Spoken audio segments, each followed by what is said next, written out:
Good evening, everyone. I, Pragya, welcome you all to this pre-conference webinar organized jointly by the School of Liberal Arts, Uttaranchal University and ELTAI. I extend my greetings to all the members of ELTAI, members from UU, and other participants and guests present here. This webinar has been organized to present an introductory look to the 17th International and 53rd National Annual Conference of ELTAI. We are thrilled to extend our warm invitation to you to attend the upcoming conference in Dehradun, which promises to be an enriching and a memorable experience. Not only will you have the opportunity to participate in the conference and gain valuable insights, but you will also get to explore the rich culture and breathtaking natural beauty of Uttarakhand and to present a glimpse of the city known for its serene landscape, pleasant climate, and vibrant blend of traditions, we are delighted to share a captivating video showcasing the highlights of Dehradun and Rishikesh. I request the technical team to please play the video regarding the same.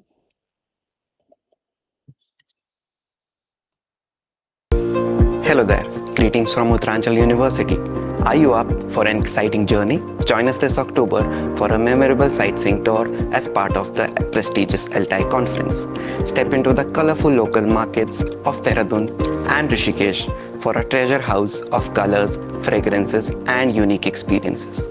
These places, much like the lively Paltan Bazaar in Dehradun, are a great feast for the senses.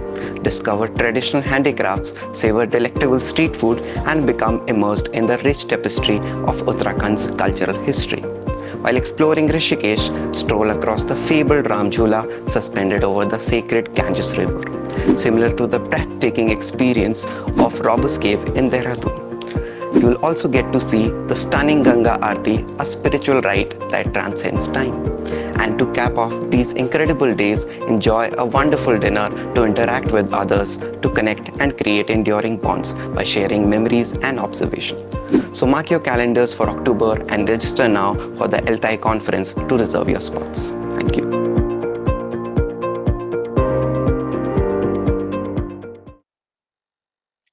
So we at Uttaranchal University are looking forward to welcome you to the vibrant city of Dehradun and hosting you at the conference. So the chosen theme for the conference is English for Global Citizenship, exploring diverse teaching approaches and learning experiences. The webinar today will be dedicated to a discussion on the writing ELT abstract and full paper. To address the audience, we have with us Dr. MS Xavier Pradheep Singh as the guest speaker today. Dr. Singh is an instructional designer and techno-savvy teacher of English with 14 years of progressive experience. He has participated in the Hornby South Asia Regional Training in Dhaka, Bangladesh, with financial support from the British Council India. Further, with the ARMS research grant from the British Council, he has also mentored English language teachers to pursue classroom based research. He was a reviewer for Impact Publishing at Birmingham, UK, for the publication of the book Workshop in a Box: Communication Skills for IT Professionals.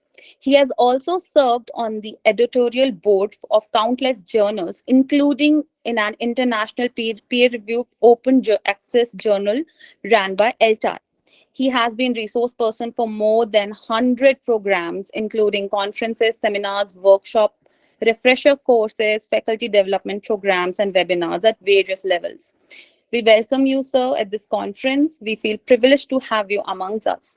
Currently, Mr. Singh teaches English language at St. Joseph College, Tiruchirappalli, Tamil Nadu. So before we begin the session, I would like to specify to all the participants that in case of any queries, you can write it in the chat box and sir will try to answer as promptly as possible. And if there are any questions that are still left unanswered, they will be addressed at the end of the session.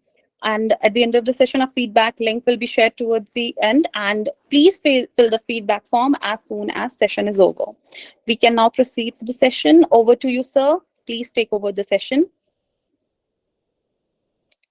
sir.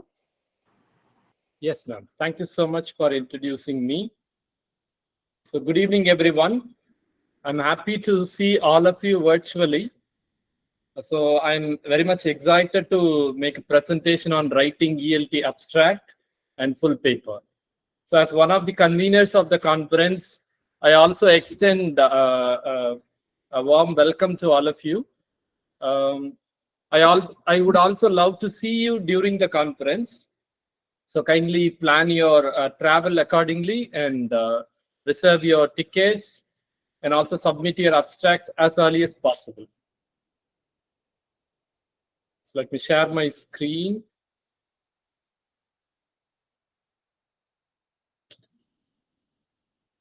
Hope my screen is visible to all of you. Yes, sir.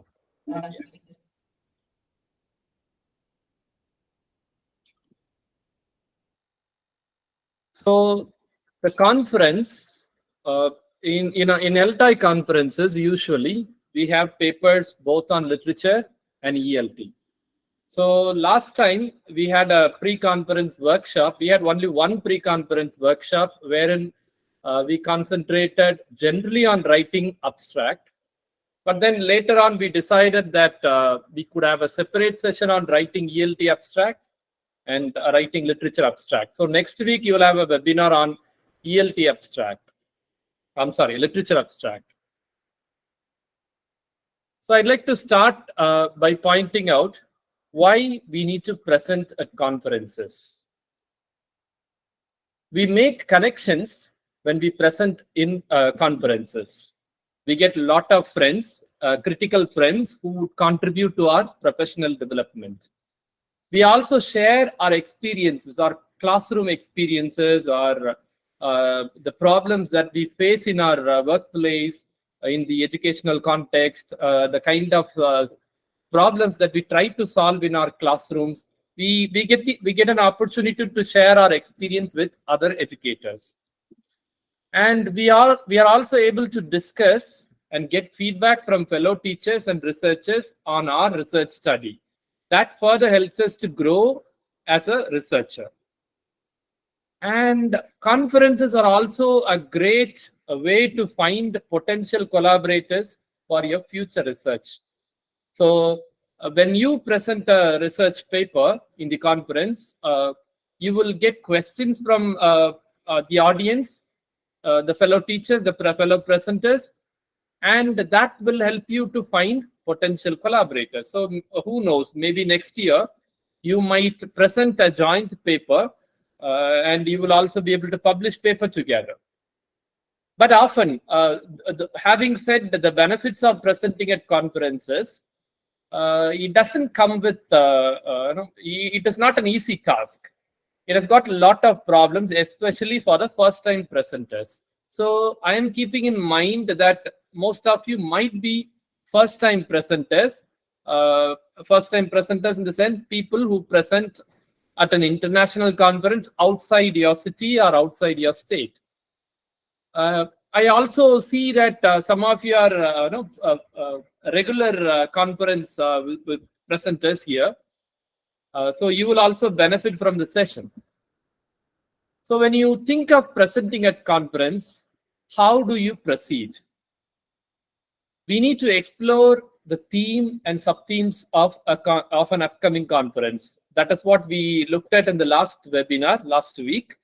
So you need to explore the theme and the sub-themes of the conference so that you will find ideas for your presentation, or you will be able to connect your presentation with the main theme of the conference. So our website, eltaiconferences.in, has got details of the theme and sub-themes of our upcoming annual conference. So you will be able to find more about our annual conference in that particular website. Let me repeat the website address, eltaiconferences.in. So after you explore the theme and sub-themes, you can go ahead with the submission of an abstract. And once your abstract is accepted, reviewed and accepted, you can prepare your presentation. And based on your presentation, you can write a full paper and get it published in any journal, or you can submit it to us for the inclusion of your paper in the conference proceeding. though the process looks very easy, okay, just explore the theme, submit an abstract, prepare a presentation, though the process looks easy, often we get stuck at preparing an abstract and preparing a presentation. Okay, we do not know where to start or what to present about. We find difficulty in identifying a specific idea or narrowing down our ideas into a specific topic. So I would like to begin, I would like to explain this process by looking at the 6 steps in ELT research. So first, you need to identify a research problem. I will be detailing about each of these steps in my upcoming slides. You need to first identify a research problem, a problem that is worthy to be researched, that is worthy to be studied.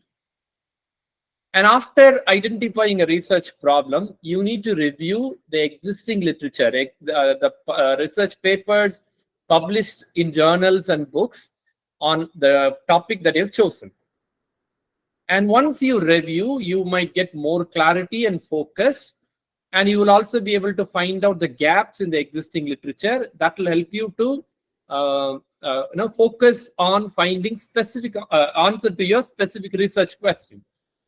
And then after reviewing the existing literature, you can specify your purpose. You will be able to fine-tune your purpose, research purpose, or you will be able to fine-tune your research question. With that research question, you will get a direction. With that direction, you will be able to collect data or evidence to find the answer for your research question. And then with the collected data, you can analyze it and interpret to prove your point, to find the answer for your research question. So once all these steps are over, you will be able to prepare a report of the study that you made and present it in the conference. Okay, these are the common steps in ELT research. So ELT research generally starts with identifying a research problem. Now, how to identify a research problem? So a research problem is an issue or a controversy or a concern in an ELT setup. Okay, it could be a problem. It could be an issue, controversy or concern in an ELT setup. For example, poor spelling of undergraduate students. So you as a language educator might be worried that your undergraduate students are struggling with poor spelling, or they are not able to spell words properly. So that is an issue. You can start exploring that particular issue. So it is a problem to be solved, or it is a problem to be understood. So you would go further by reviewing the literature and preparing a research question and collecting data. So that this could be a starting point. Or another example could be lack of formal writing skills among postgraduate students. As postgraduate students, we expect them to write research papers or have academic writing style. But unfortunately, most of our postgraduate students do not have academic writing styles. So what is the problem? So you can explore this problem further and find answer. Or the inability of end semester tests to measure the language skills of learners. We have part 2 general English papers invariably in all institutions. But unfortunately, in general English papers, at the end of the semester, we conduct a test, and students are expected to get a pass mark, and that score does not guarantee that the student has attained a specific prescribed language proficiency. So these are some of the issues. Okay, these are some sample issues that I've mentioned here. So you can start your research from any of these issues. So you have to start looking for ideas in your workplace, in your workplace setup, in your institution, in your classroom. Your research problem need not just be an issue. You can also explore a success story or a challenging situation. So a research problem can be a mystery, an issue, or a success story, something that has worked very well in your classroom. You might have followed a particular teaching methodology and that might have worked very well. So you want to understand why that worked well. Or you were using a specific textbook or a material that was well received by the students. You want to know why it was well received by the students, so that you can replicate the elements in the future materials, textbooks. Or it can also be a failure story, a challenging situation. I don't want to call it as a failure story, a challenging situation, a situation in which you are not able to solve the problem. So you want to understand why you are not able to solve the problem. You may not be able to find a solution, but still you want to know the hurdles, the problems that you have in your classroom or in your in your teaching scenario. So these are some of the ideas for finding a research problem. So your research problem can be an issue to be solved, or it can be a success story, or it can be a challenging situation. So after once you start looking for research idea, you need to look for ideas in your classroom or in your workplace context. So I've got some common areas to find research problem. Number one, learning and teaching English. Okay, this is one common area where you can find a lot of research problems for your presentation. Say, for example, how students learn. It could be related to their learning styles or learning preferences, or the materials that they use, or your teaching methodology, or your classroom setup. Okay, the problems that you have in your teaching, or the problems that your students have in learning English. So all these can be included, that can come under this particular area, learning and teaching English. The second area is curriculum design. How a textbook is designed. Is there a mismatch between the learning style of a student and the design of a textbook? Is there a mismatch between the objective of the book and the design of the book? Okay, so you can explore a lot of things in curriculum design, material production, and other allied related areas. And then the social context of English language education. Students coming from underprivileged section, or students coming from rural areas, how they struggle. Okay, you can also look at the social context. Do their background, does their background affect how they learn a language, English language? Or if they come from multilingual context, do you see multilingualism as an opportunity or as a hurdle, as a problem to be solved? So that also you can explore, social context. And then evaluation and assessment of language skills. How you assess a particular language skill, or what what testing method you have to assess a particular language skill, or how do you describe the language skills of a specific learner. So all these can be explored here. And then English for professions or ages. So we've got we prepare our learners for various professions. So sometimes you might be there are many institutions which prepare our learners for specific professions. Say, for example, commerce. So you have English for commerce or business. Okay, and at the same time, you also have English for various levels. English for young learners, English for tertiary level learners, English for in-service teachers. So you can explore English for various ages as well as for various professions. And then another interesting area, which is my favorite area, effective use of technology. Technology is fast developing. So we had Web 1.0, Web 2.0. Now we have moved to Web 3.0. We talk a lot about artificial intelligence, augmented reality. So you can explore how technology influences or affects your classroom practices, or how technology affects your students' learning of English. So that can also be an interesting area for your research. And then teacher education and professional development.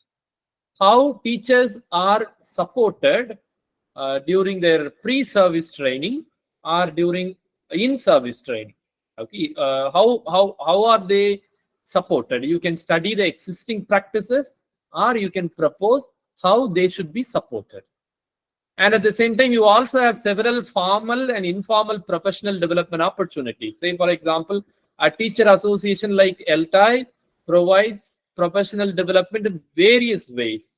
A conference is a formal professional development, whereas a webinar and online discussions, they can come under informal professional development. So you can also study a particular kind of professional development and how that helps English language teachers in our country.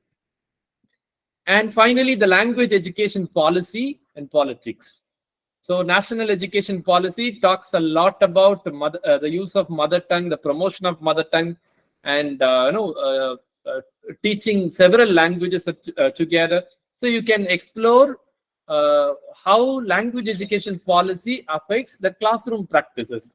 Or should it be the other way around? Should the classroom practices affect how language education policies are designed or drafted? So that can also be an area for research. So these are some common areas. Of course, there are plenty. I just listed only 8 here. These are some common major areas. So after identifying a specific research problem for your presentation, you need to start reviewing the existing literature. Okay, existing literature in the sense all journal articles or books and other documents on the topic of your research, topic of your study. Okay, all these journal articles might state or describe the current status of the topic of your study. So you will be able to find what other researchers have found on the topic of your study. Have they already found an answer for your research question? If they have found an answer for your research question, will that solution work in your context? If it doesn't work, you need to find a new solution. Or will you be able to, will you replicate the same study in your context? Okay, so when you review existing literature, you will get a lot of ideas to how to go about your research study. So search for viable answers to your research problem in the existing literature.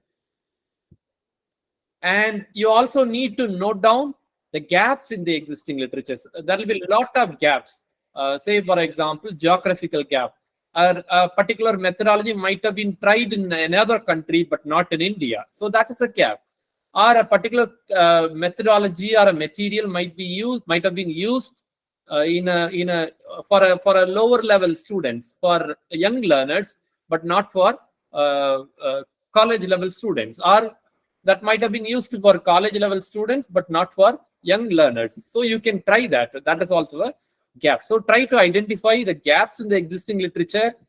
So after reviewing the research literature and finding the gap in the existing literature, you will be able to narrow down your purpose. Okay, narrow down your purpose. So what are you going to find out? Or what do you want to know by doing this research study? So you can write 3 of these things, any of these 3 things. You can start with a purpose statement. So a purpose statement gives you a focus for your research. Say, for example, generally purpose statements or objectives, they start with the preposition to. So to examine the relationship between the use of social media and the spelling skills of second-year undergraduate students in St. Joseph's College. So you specify who would participate in your research, okay, and what you would do. So I have mentioned the variables here. Say, for example, the use of social media, okay, and the spelling skills. So how is there any relationship between these 2 things? Does the use of social media affect the spelling skills of students? I've also specified who would be the participant of my study, second-year undergraduate students in St. Joseph's College, my own institution. So a purpose statement need to specify the participants and what you would find. You can also write a research question. Again, a research question narrows the purpose statement to specific question. So you will be able to find that question will help you to find answer.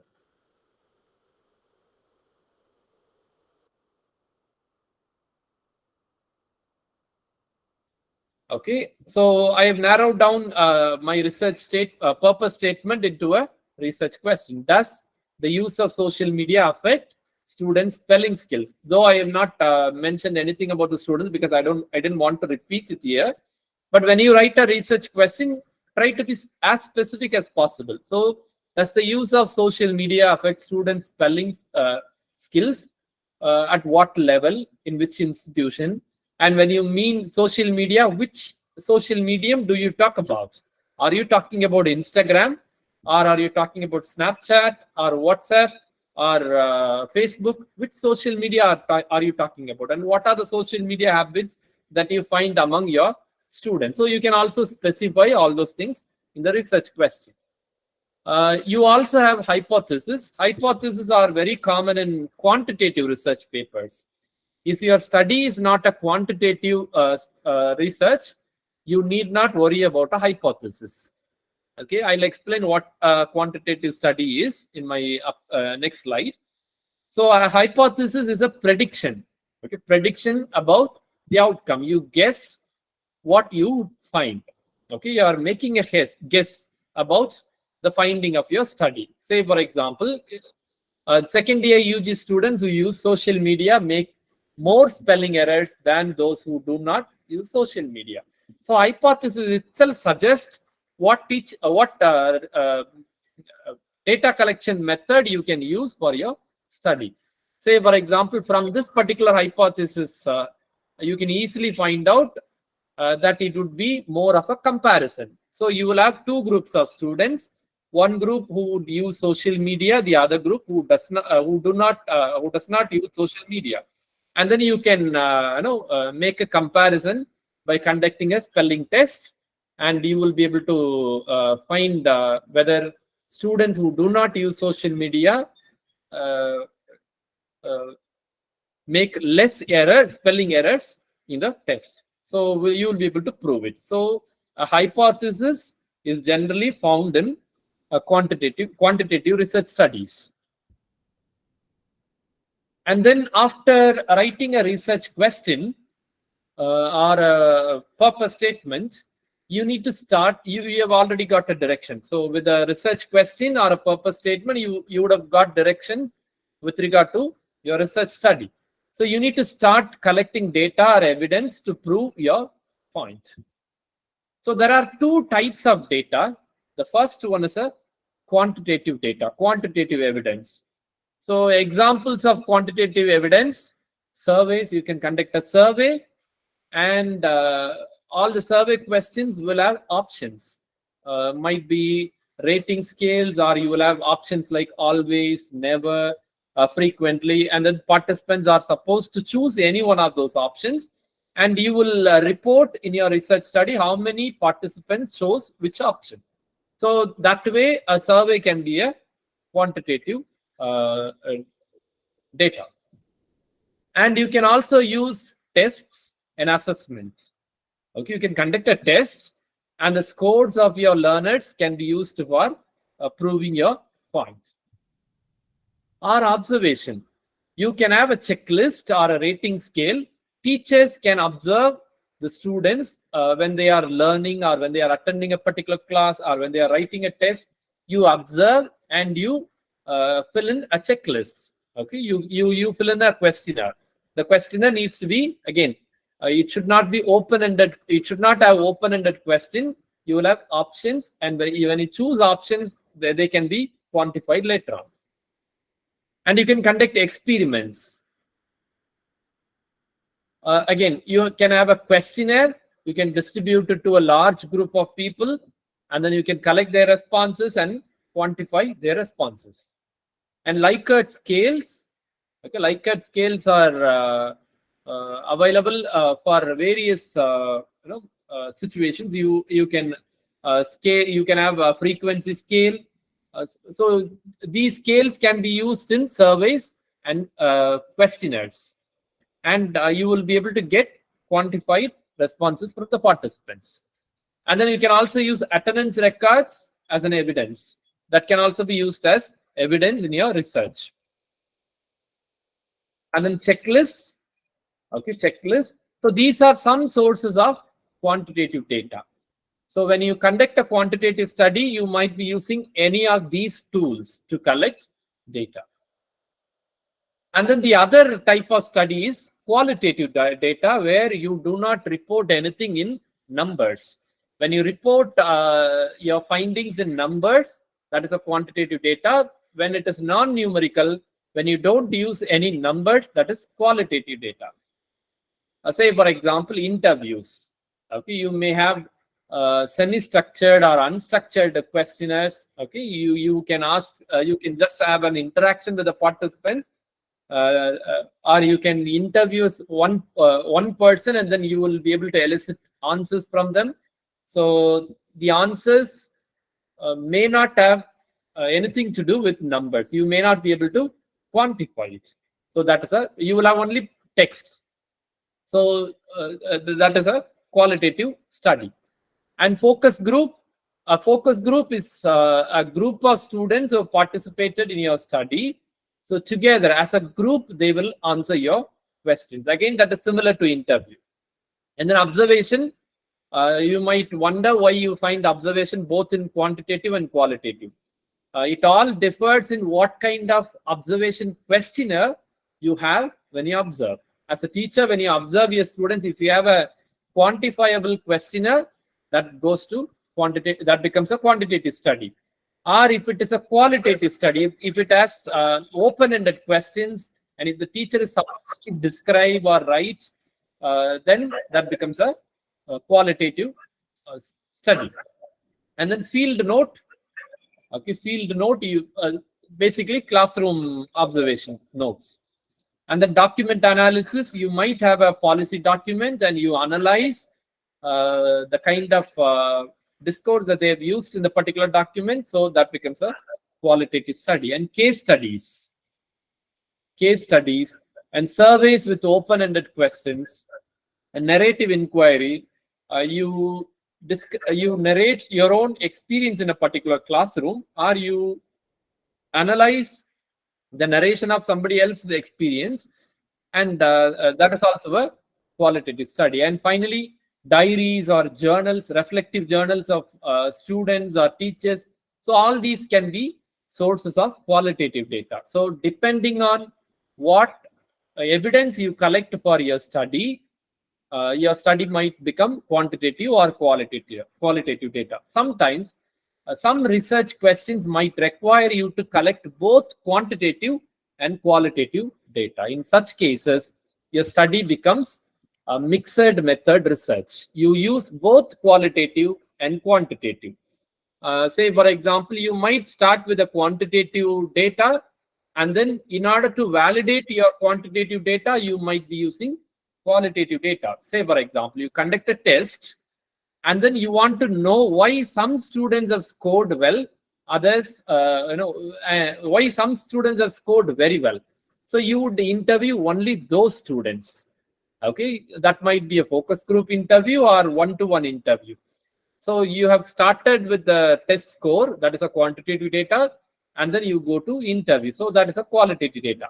So you want to explain why some students got a high score in the particular test. So it is so that way it is an explanatory sequential mixed method research. You try to explain. Or if you start with qualitative data and then go to quantitative data, that becomes exploratory mixed method research. So you need to decide which method are you going to choose to collect your data. So again, that depends on the kind of research question or the purpose statement that you prepare. Okay. So after you collect data, you would analyze it. Depending on the data that you've collected, you would analyze it and report it in your study. Now we come to the main points, preparing the conference abstract.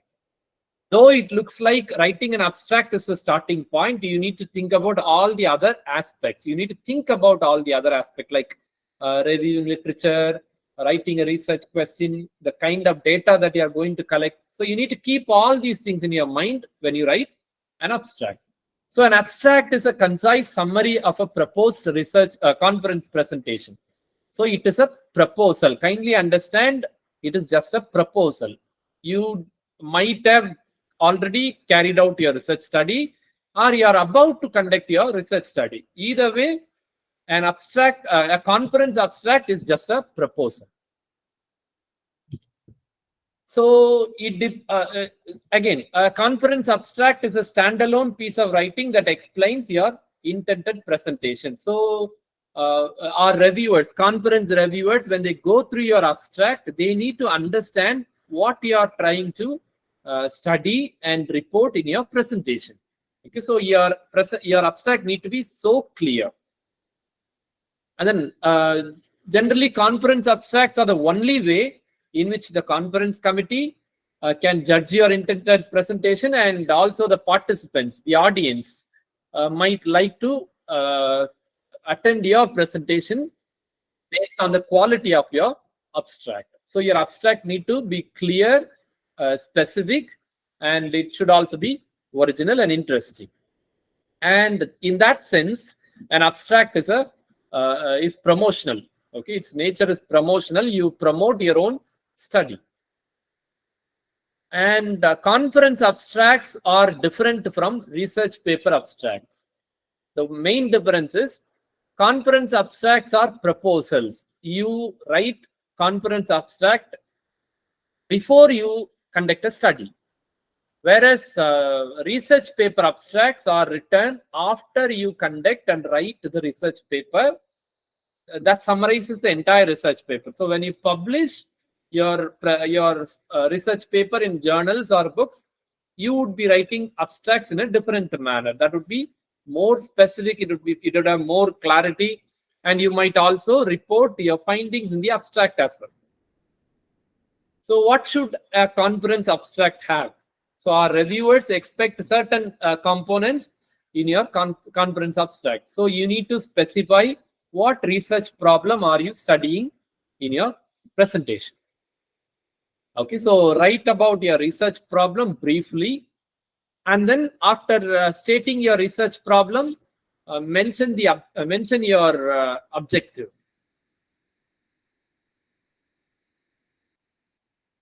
Okay, mention your objective after writing your research problem. And then in connection with your objective, you need to write about the proposed method of study. What kind of data you would collect, okay, and with who would be the participants of your study. So you would write about the proposed method of study. And what do you expect from the study? What outcome do you expect from the study? Since I already told you, since conference abstracts are just proposals, you might have not conducted the actual study. So you just expect certain outcomes with a proposed method. So these are the 4 things you need to have in your abstract. Okay, you start with a research problem, maybe 1 or 2 sentences. You would briefly describe your research problem. Research problem could be a success story, or a challenging situation, or a problem that you want to solve. Okay, a problem for which you want to find an answer. So you need to state your research problem, then you write your objective in the study, and then what method you are proposing to make the study, and the outcome that you expect in your study. All these should be reported in 150 words. This is what we expect, not more than 150 words. And how many paragraphs an abstract, conference abstract have? You need to try to write within 1 single paragraph. You need to have only 1 paragraph in a conference abstract, because you have only 150 words. So your abstract needs to be focused and specific. Just 150 words. Anything beyond 150 words it's very difficult for us. So we need to edit and we would reduce the number of words. So we expect the presenters themselves to submit the abstract within 150 words.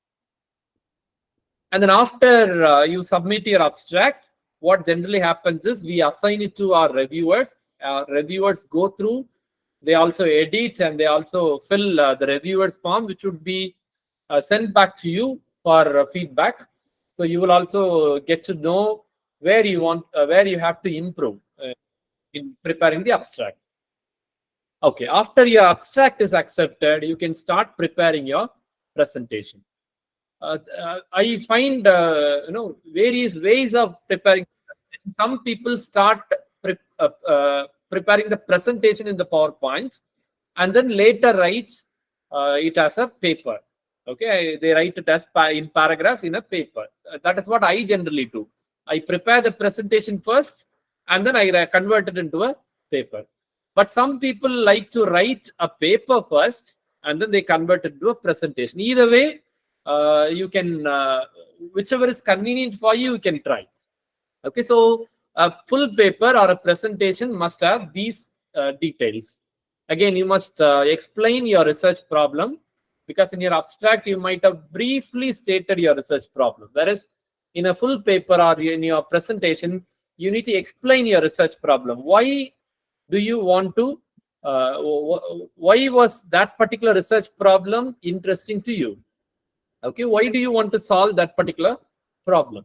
So you need to describe your research problem clearly in your presentation. And then review of literature briefly.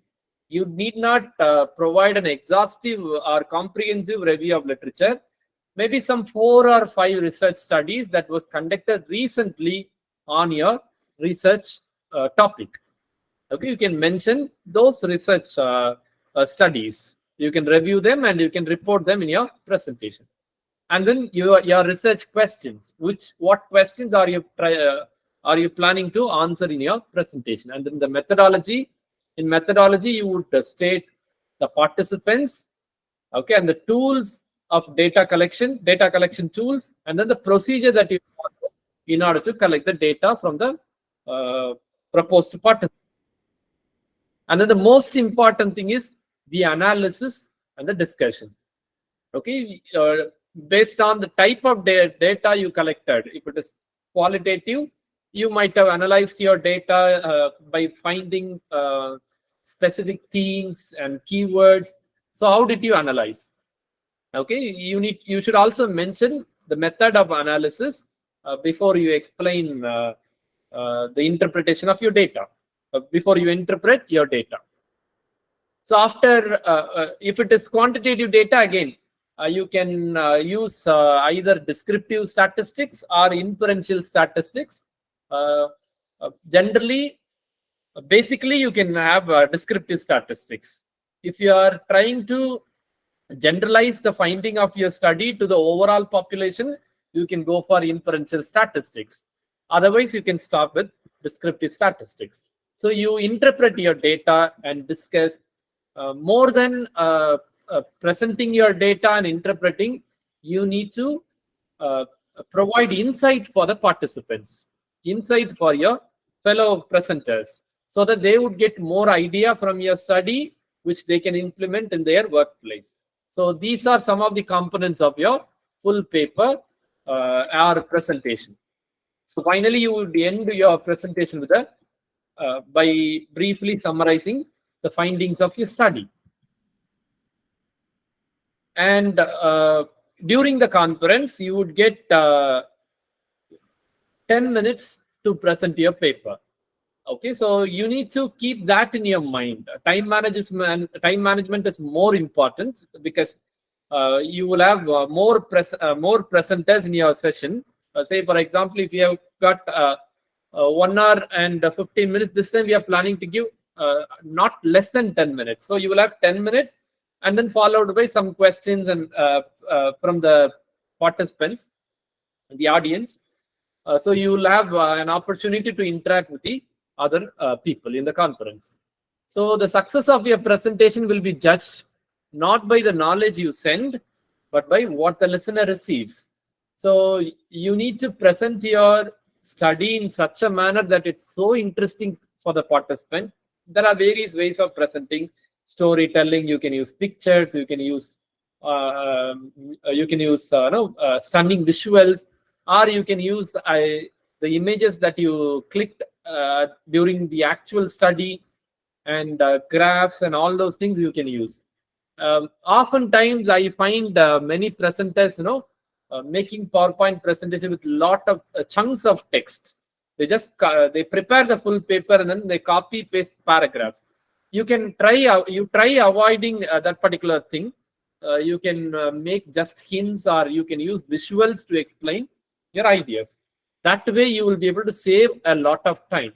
If you have got a lot of text on your slides, you tend to read them line by line, and that would be boring, monotonous.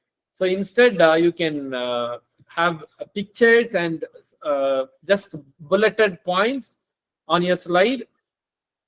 What we expect more is how you explain, how you present your paper. That matters a lot. So you need to concentrate on the presentation part. That way you will be able to communicate your finding to the audience in the conference. So thank you, everyone. If you have any questions with regard to my presentation, you can post it in the chat box. I'll be able to answer your question.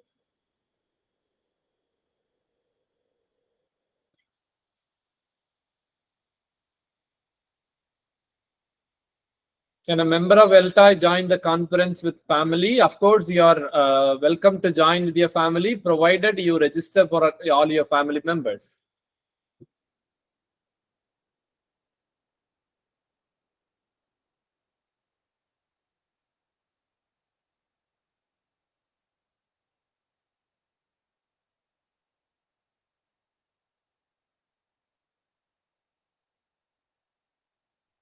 Okay, if there are any questions, kindly,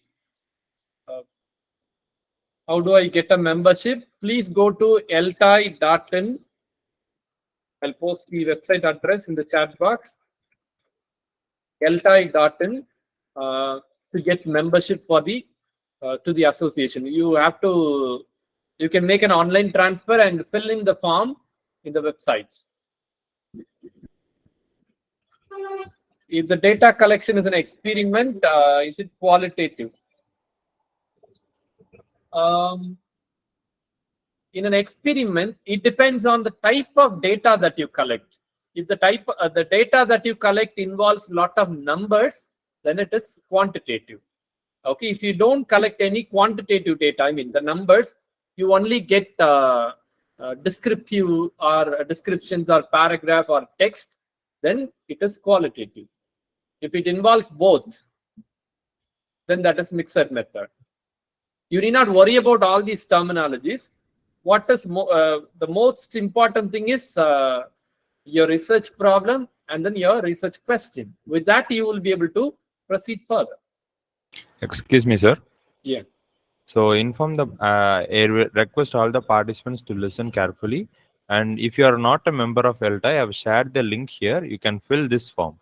Okay. So many are asking that if I am not a member of ELTAI, kindly fill the form which I posted in the chat box. And if you are a member, a student, and a foreign national, fill the respective forms. Thank you. So that form is for certificates, am I right? Yes, sir. Yes, Okay. sir. So participants, we issue certificates for non-members also for the pre-conference webinar, expecting that that would enable you to attend the conference. So if you are not a member of ELTAI, please fill in the appropriate form. All the links have been posted in the chat box, so you need to fill in the appropriate form so that you get certificates on time. It would take some time, at least a week, for us to distribute certificates. So kindly do not send an email tonight asking for the certificate. It will take at least a week. Can I present a paper on tribal students learning English and difficulties they face? You're welcome, sir. That would be a very interesting topic.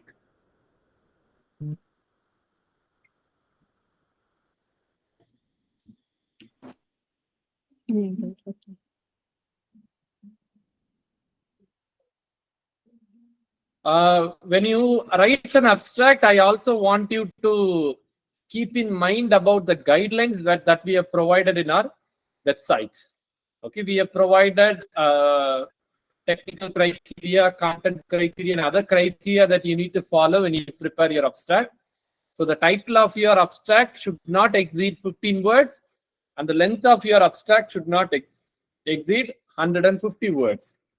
Do not repeat any information. Let it be concise, clear, specific.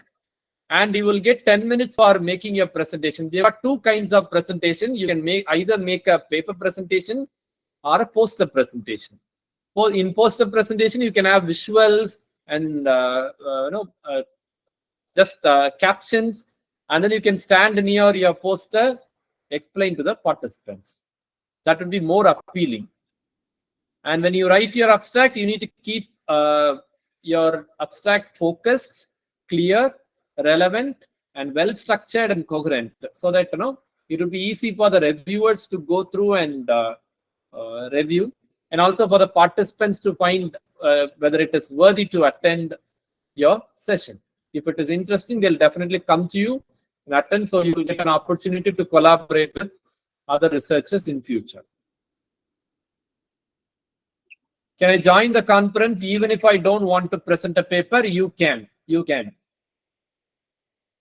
So even without making a presentation, you can join the conference. You're all welcome. Can we take a comparative analysis of teaching materials used across the boards like state and CBC? You can. You can do it.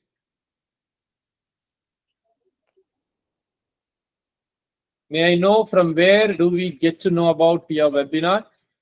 You can follow our social media handles on Instagram, Facebook, YouTube. We also have Telegram channel. The links will be sent to you by email. If you have registered, you will get the email with all the links. So kindly follow our social media handle to get information about our upcoming webinars.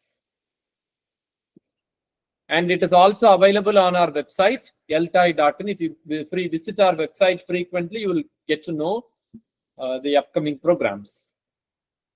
Dr. Pratima Rai, please address my question. I'm not able to locate your question. Just give me a second. Okay. My question is, do the candidate get a chance to rewrite the abstract if it is rejected at first? Yes, we try maximum not to reject an abstract outrightly. Instead, we would give you feedback. If we want you to rewrite or redraft your abstract, we'll contact you. So even if it is rejected, you will get a chance to rewrite and submit it before the deadline. So the deadline for submitting abstract is 15th August. So kindly submit your abstract well ahead of time so that our reviewers will get some time to go through and give you feedback and reply to you.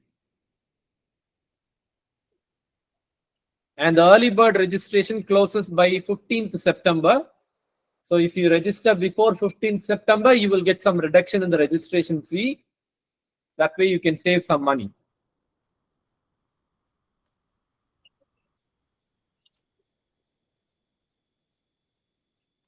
Can we only make presentation, submit abstract, but not the full paper? Yes, you can. You can. This time we are planning to publish all the full papers after the conference. We publish all the full paper as a conference proceeding. We are looking for some reputed publishers. We'll share more information about this in our upcoming webinars, or through email. We'll share more information about the publication of full papers, because we want the participants to, we want the publication to carry more weightage for the participants.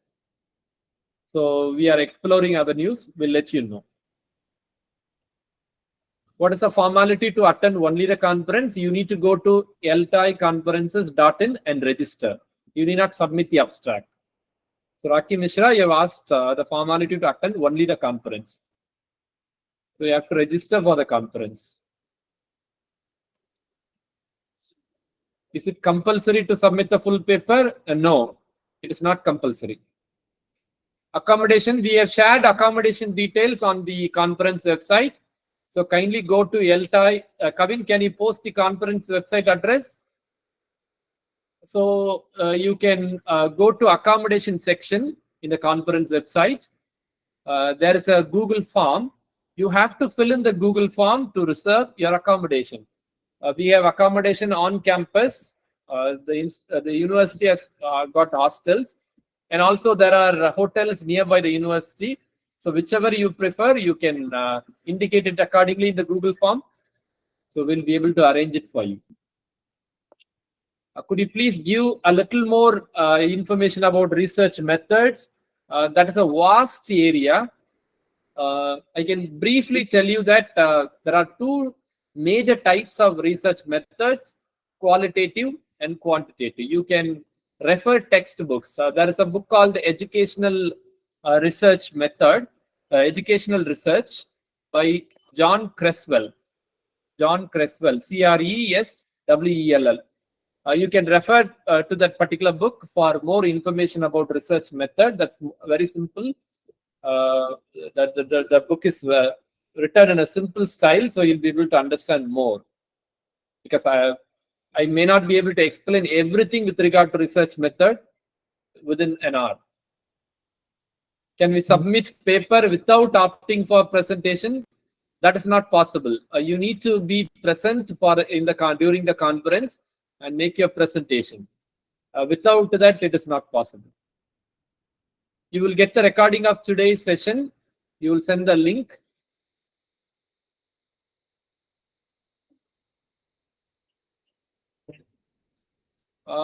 Submitting an abstract but not attending the conference, I see it as a contradictory. You submit an abstract mainly to present at the conference. If you want only to get it published, send it directly to any one of our journals. We are running 4 international journals. Details are available on our website, eltai.in.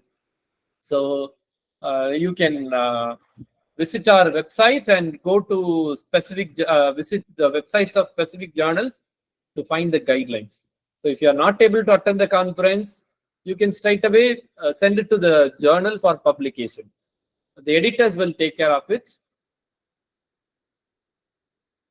Food is not included along with the accommodation. We provide lunch during the conference, and we also have sightseeing program on 2 days conference.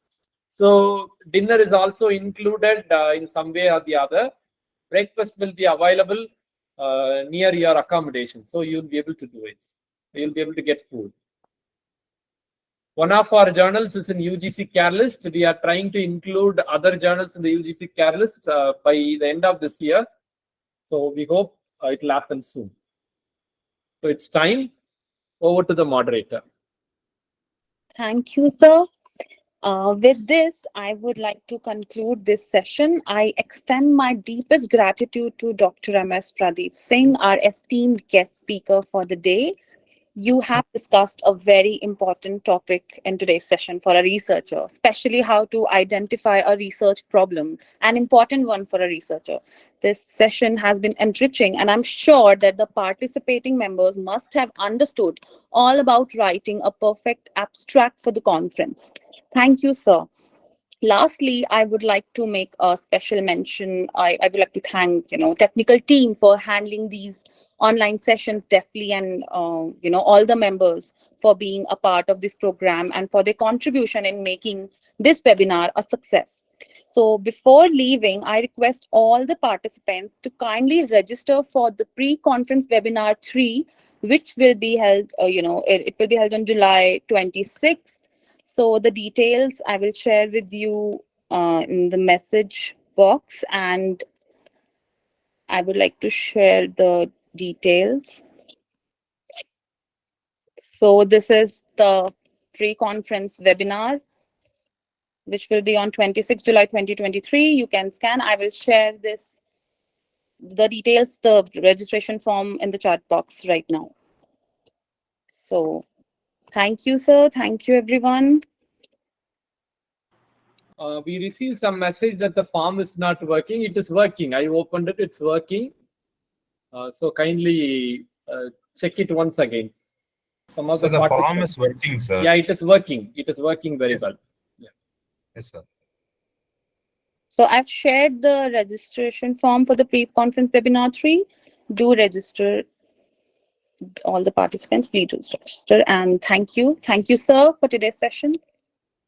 Thank you so much, ma'am. Good night. Thank you, ma'am. Good night.